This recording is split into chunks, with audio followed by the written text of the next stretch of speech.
Premier League continues to amaze me with every passing day. Not a week has passed and some shocking results are keeping fans on their toes.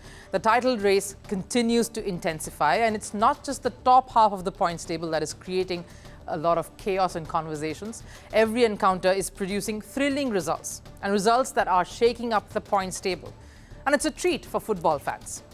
A treat for almost all football fans, barring those of Manchester United. Now, it has been nothing but heartbreak for United. It's been a difficult season. Their rivals Liverpool, Manchester City and Arsenal are competing for the title, while United are struggling to even finish in the top four. And yesterday's match against Chelsea has denied them that prospect even further. Chelsea beat United 4-3 at the Stamford Bridge in London.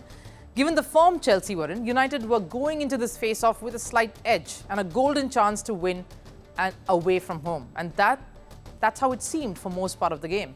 In fact, till the very end, United were up 3-2 against Chelsea. There were minutes into the stoppage time. For the uninitiated, stoppage time is basically the extra time added after the regular 90 minutes to compensate the lost time due to breaks, fouls and other delays. And it was just a minute left for the game to end. United up 3-2. So with just 1 minute left, Chelsea went on to register a famous comeback. The most ironical end to a Manchester United game where they were leading 3-2 and a win right there. Now, I say ironical because historically, United have been one of the most dominant sides during stoppage time. Under their legendary manager, Alex Ferguson, United used to score goals during this very phase. And not just one goal. On instances, they have won trophies during stoppage time. The most famous one scripted at the 1999 Champions League final against Bayern Munich. Bayern were leading 1-0 until the 90th minute, and United somehow managed to score 2 goals in stoppage time to lift the trophy and make history. United were basically kings of stoppage time.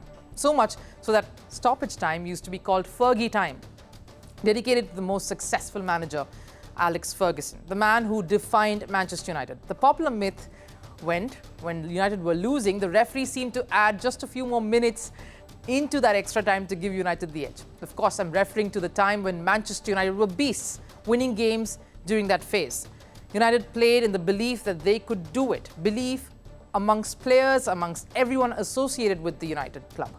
That during clutch moments, get that extra burst to take them home. They had the winning mentality, something Ferguson himself acknowledged.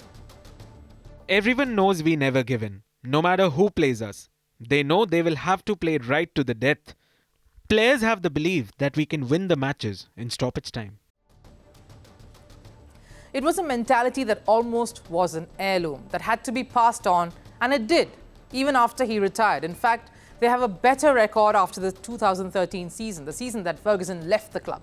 From almost 5% of their goals coming in stoppage time to in the Ferguson era, to about 7% coming in post that time, post his retirement. And what better example than the Marcus Rashford winner at the Parc des Princes. It was the 2019 Champions League round of 16 game between Manchester United and Paris Saint-Germain. United were losing 2-3 on aggregate, and it was Rashford's stoppage time penalty that got them that famous win for United in Paris. So from dominating in that time to conceding goals now in the dying moments of a game, United have surely come a long way away from the glory days. United fans, the players, Erik Ten Hag would be sensing this. Sure, they are not title contenders, but losing their legacy is surely a far more bitter pill to swallow. This ought to hurt the club and the fans. Also, this is not the first time United have ended up conceding goals in the Fergie time this season. In United's previous game versus Brentford, the score was 0-0 until the 90 minutes. And United even scored 6 minutes into the added time, but they failed to hold on to that lead even for 3 minutes. Brentford equalized in the dying moments of the game, and the match ended in a draw.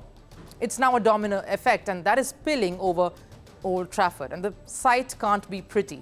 They haven't just been dethroned, but the club is struggling on various fronts. They sit 6th in the points table, and a Champions League spot is highly unlikely. Ten Hag said so himself. I know it will be very difficult to qualify for Champions League because we are not in a good position.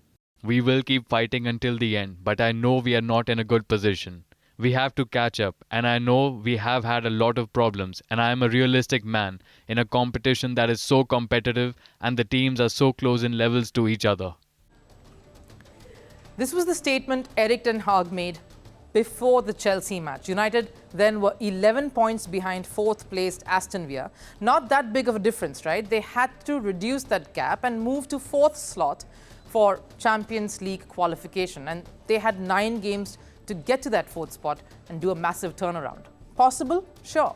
But do they seem to believe that it is? Maybe not. Nothing is more stark a reminder of how far away from the goalpost you've come than failing to keep a tradition and that label of tenacity the franchise, the team, the brand Manchester United has been known for. And the transition is rather shocking, from Alex Ferguson saying his players had the belief of scoring at any stage of the game, at any odds, to players now being unable to defend a lead for more than a few minutes, and more so, not having the belief that they can. They are more deflated than motivated, and Erik Ten Hag himself is bowing down to the misery. Clearly says the club doesn't have that faith anymore. Forget the manager, even the players look deflated. So before even thinking of competing for titles, United must first bring that mentality back, that will to surmount anything, that Fergie charge, which seems to have gone amiss somewhere in the Old Trafford tapestry.